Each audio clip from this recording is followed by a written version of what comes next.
Twelfth class. बच्चों हम लोग इस समय चैप्टर 17 कर रहे हैं। चैप्टर का नाम है धात्री अवस्था में पोषण या न्यूट्रिशन ड्यूरिंग लैक्टेशन। बच्चों इसमें हम लोग अभी तक पढ़ चुके हैं कि उसको कितना, पहली बात है कि धात्री अवस्था क्या होती है ये पढ़ चुके हैं। धात्री अवस्था में क्या क्या रीजन होते हैं जो जिसके कारण दूध पिलाना माँ और बच्चे के लिए फायदेमंद होता है। इसके बाद हमने पढ़ा था कि उनकी न्यूट्रिशनल रिक्वायरमेंट क्या क्या होती है। इसके बाद बच्चों हम लोगों ने लास्ट क्लास में पढ़ा था कि जो महिला जिस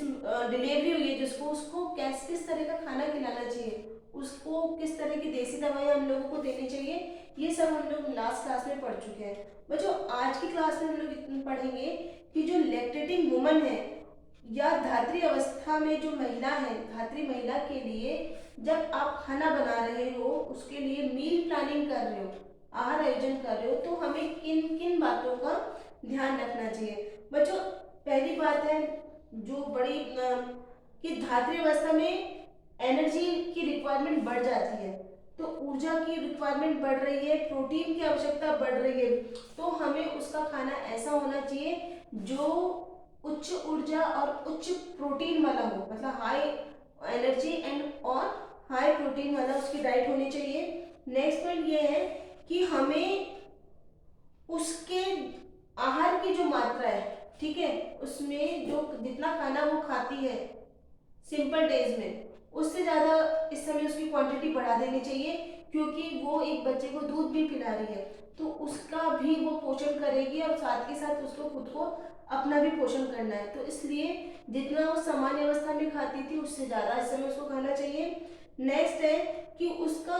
जो खाना है वो बैलेंस डाइट होना चाहिए, मतलब कि उसका जो खाना है, जो उसका आहार है वो संतुलित हो और उसमें कोई मिर्च मसाले ज़्यादा ना हो और सुपाच्य हो, मतलब डाइजेशन में किसी भी तरह की कोई प्रॉब्लम नहीं आए। नेक्स्ट है बच्चों कि आहार में हमें उच्च गुणवत्ता वाले पूर्ण प्रोटीन युक्त भोज्य पदार्थ, जैसे कि बच्चों दूध और दूध से बने पदार्थ,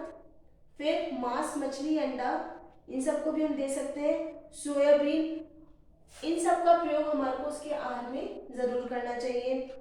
नेक्स्ट पॉइंट है बच्चों इसका कि महिला अगर शाकाहारी है, अगर वो पूरी तरह से वेजिटेरियन है, तो बच्चों हमें मिश्रित अनाज का प्रयोग करना चाहिए, जो कि हम लोग 11th में पढ़ चुके हैं। मिश्रित अनाज का मीन्स हुआ कि अनाज प्लस दाल, अनाज प्लस दाल, जैसे कि हम लोग खिचड़ी बनाते हैं दाल और चावल को मिक्स करके, या फिर अनाज प्लस दूध, दूध और दलिया खाते हैं, ठीक है, या फिर खीर भी इसका बहुत बढ़िया एग्जाम्पल है कि हम लोग उसके साथ बनाते हैं। इसके बाद है दाल प्लस दूध, दाल प्लस दूध मतलब जैसे दही बड़े वगैरह बनते हैं या रायता होता है, उसमें हम लोग दाल और प्लस दूध का कॉम्बिनेशन रखते हैं, तो ये वाली डाइट उसके लिए बहुत अच्छी होगी, उससे उसको गुड क्वालिटी का प्रोटीन मिलेगा। नेक्स्ट पॉइंट ये है कि हमें आहार में साबुत अनाज और दालें, ठीक है बच्चों, ये बहुत ज़्यादा पौष्टिक होता है कि अगर आप होल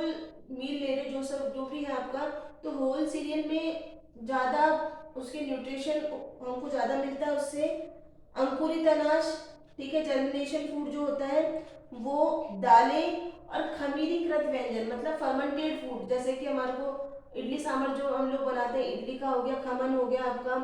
और डोसा, ये सब जो जिसमें हम लोगों को खमीर उठाना पड़ता है वो बहुत बढ़िया रहते हैं, वो हल्के भी होते हैं, सुपाच्य होते हैं, दूसरी बात है उसमें विटामिन बी बढ़ जाता है, तो ऐसे भोजन हमारे को उसको ज़्यादा देना चाहिए। उसके आहार में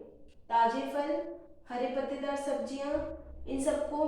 पर्याप्त मात्रा में प्रयोग करने चाहिए, जिसके कारण उसके खाने में विटामिन्स और मिनरल्स की कमी नहीं हो। नेक्स्ट पॉइंट है बच्चों, हमें इस बात का ध्यान रखना चाहिए कि आहार में गुड़, शर्करा, शर्करा मीन्स चीनी, मीठा, गुड़, शर्करा, घी, तेल का सामान्य से कुछ अधिक उपयोग हो नेचुरली, ताकि उसको काम करने के लिए एनर्जी मिलेगी। नेक्स्ट पॉइंट हमारे ये है बच्चों कि हमें आहार में पर्याप्त मात्रा में जल, ठीक है, मतलब लिक्विड हमारे को प्रॉपर देना उसको, तो उसके लिए पानी होना चाहिए, दूध और दूध से बने व्यंजन, सूप, फलों का रस, शिकंजी, इन सबको उसको पिलाते रहना चाहिए। और लास्ट पॉइंट ये है कि धात्री माँ को आहार दिन में 3-4 बार करना चाहिए, ठीक है,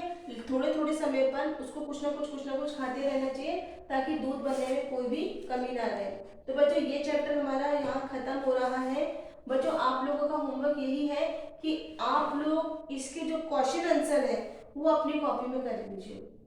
ठीक है बच्चों, थैंक यू।